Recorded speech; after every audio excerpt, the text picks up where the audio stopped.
Hey guys!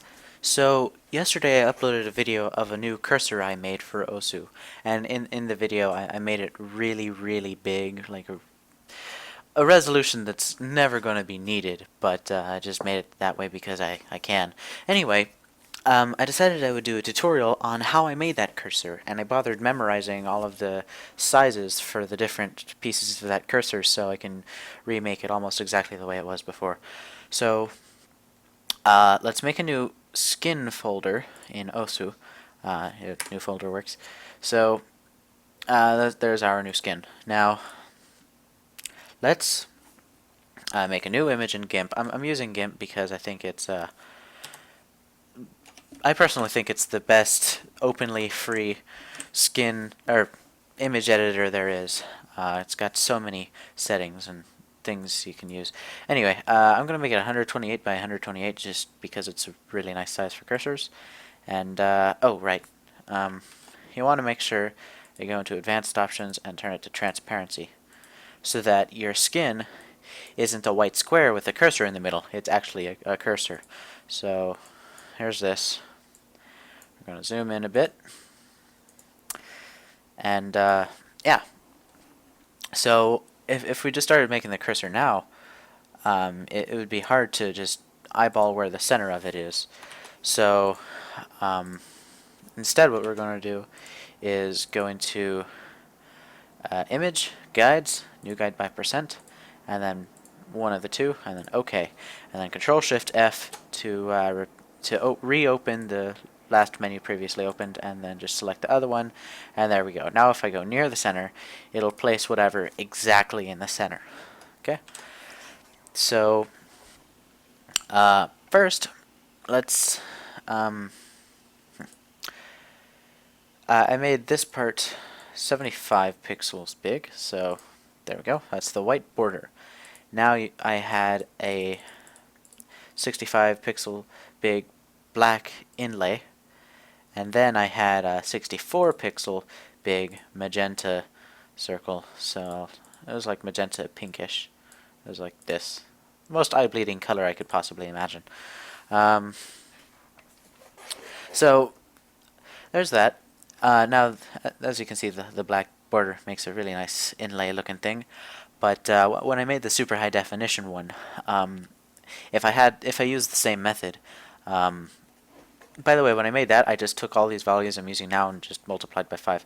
But if I did that, it'd have this 5 pixel wide black ring around the entire thing, and that doesn't look too good. So what I did was I took this tool, the Blur and Sharpen tool, set it to the size of the black border, and then I set to blur and rate 100, and I just clicked a few times, and that blurred it a little bit.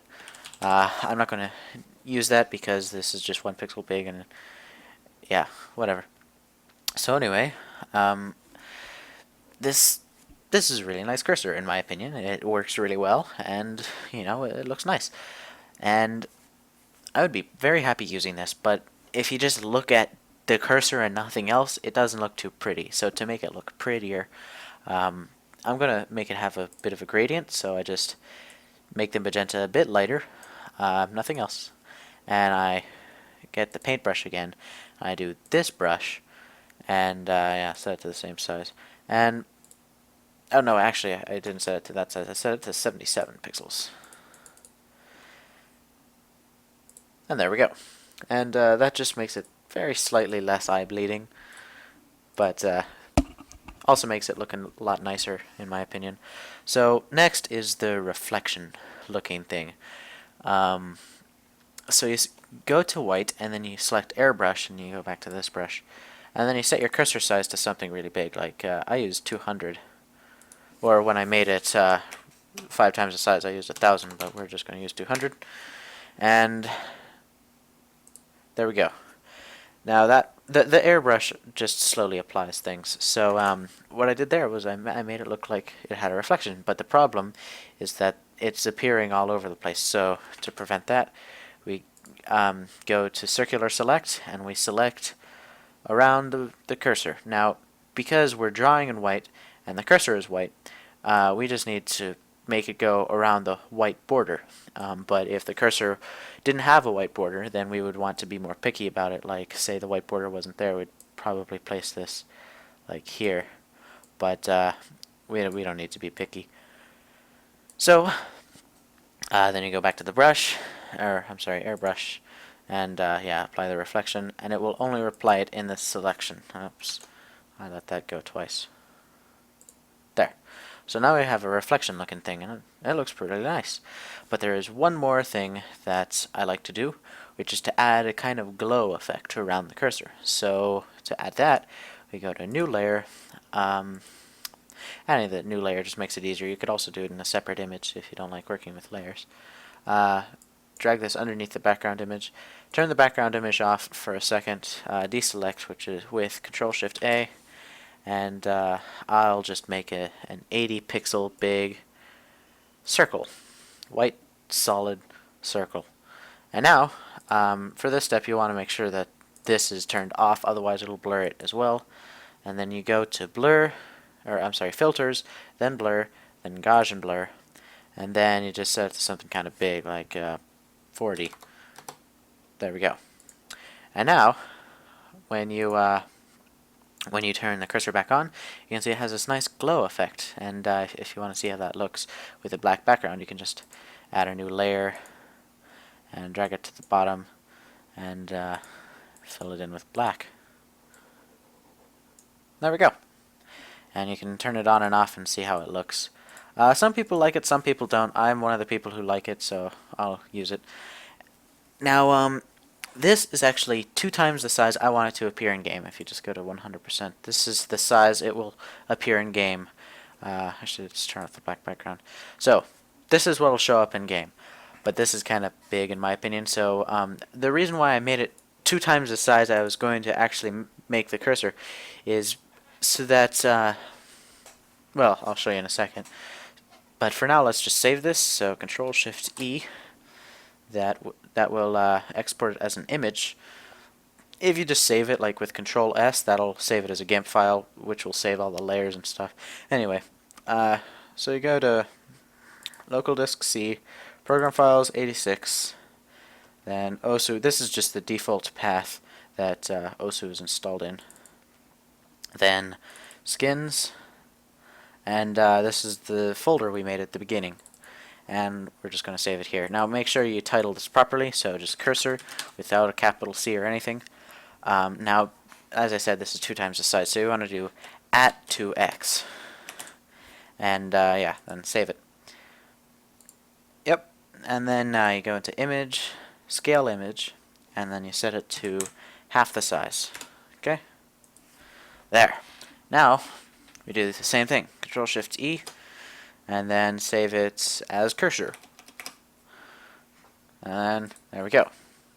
Actually, before I do that, let's make a little black circle so that you can tell the difference between the 2 cursors. So let's just do that. Oh, wrong layer. Bam. Okay. So that's what the smaller cursor looks like. Okay. So normally you'd make them look exactly the same. So yeah, Control-Shift-E, cursor, export. Okay. So now you can close this, save it if you want to. I'm not going to bother. And then now we open OSU. So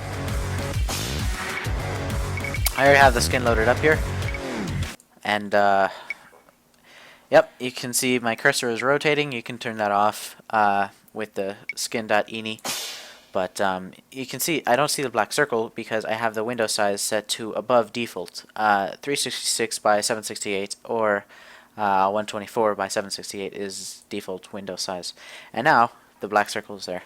Now the reason for this is if you have a normal window size, it'll use the normal cursor, but if you set it bigger, it'll have to expand the cursor to make it in scale with everything.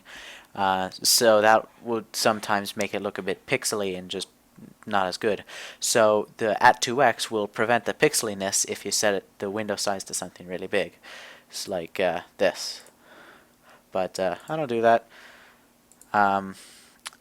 And yep.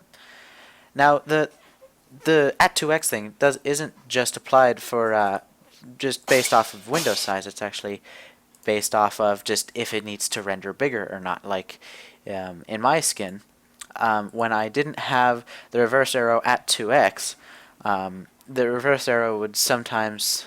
This is the like reverse arrow at the end of a slider that tells you to go back around. It was looking pixely until I added this, which removed that. So I'd recommend doing it to just all of the textures in your skin, and unless they're transparent like this, then it's really not useful in any way. But yep, that's how you make a cursor, or really anything circular in yeah. See you guys later.